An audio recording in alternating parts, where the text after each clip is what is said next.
Every long-term relationship is built on a biological paradox. It is a conflict that governs how attraction actually works, even though society rarely talks about it openly. On one side of the equation is a deep evolutionary need for safety. This means financial security, a stable home environment, and reliable emotional consistency day in and day out. But looking at this conceptual model, you can see an equal and opposite force on the other side: capability. A woman has an equally primal attraction to the knowledge that her partner can effectively handle the darkness and danger of the external world. Managing the tension between these two completely opposite biological needs dictates whether a partnership remains a romance or slowly becomes a business arrangement. When the pressures of a serious relationship start mounting, a lot of men completely misread this paradox. They look at the balance and react by putting all their chips on providing safety. You see the behavioral symptoms almost immediately. They become hyper-agreeable, they dodge every possible conflict, and their routines become perfectly predictable. Stripping all the edge out of a relationship to maximize safety has a steep cost. It effectively kills the biological spark of attraction. By choosing compliance over capability, a man actively sabotages his own romantic standing. He downgrades himself from a desired partner, a man of choice, into what is essentially a great roommate. So let's clarify what creates true attraction. It is a psychological fact that women are not drawn to men who pose a danger to them. Look at this cinematic still.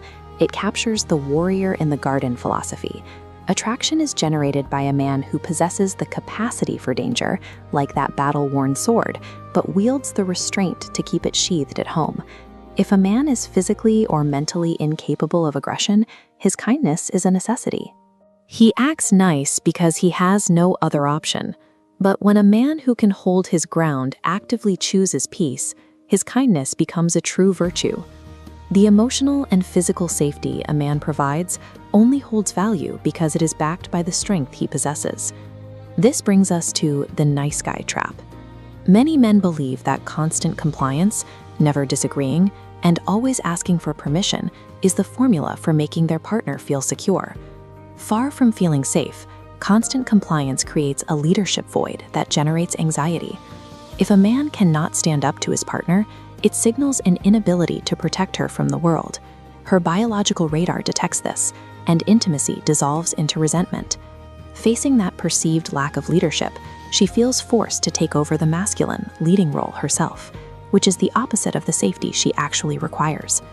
Attempting to keep a partner happy by being too nice is a strategy that fails. Trust and intimacy required for a relationship to survive. The antidote to compliance is learning to integrate your shadow, bringing your full, assertive self into the home. It means being brave enough to have the hard conversations that might upset the peace in the short term. Dodging domestic friction just to keep the peace might avoid an argument tonight, but it only builds a fragile environment of fake safety.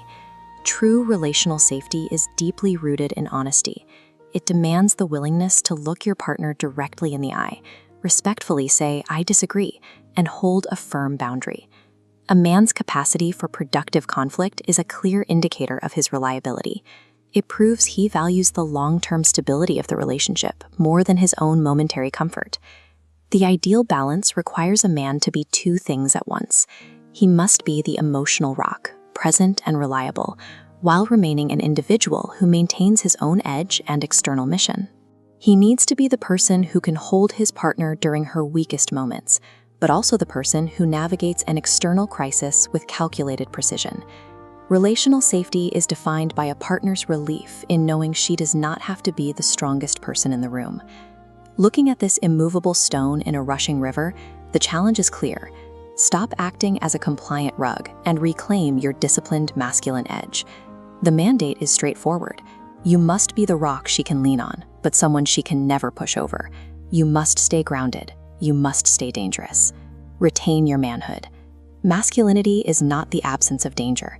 It is the permanent, disciplined synthesis of the nurturer and the warrior.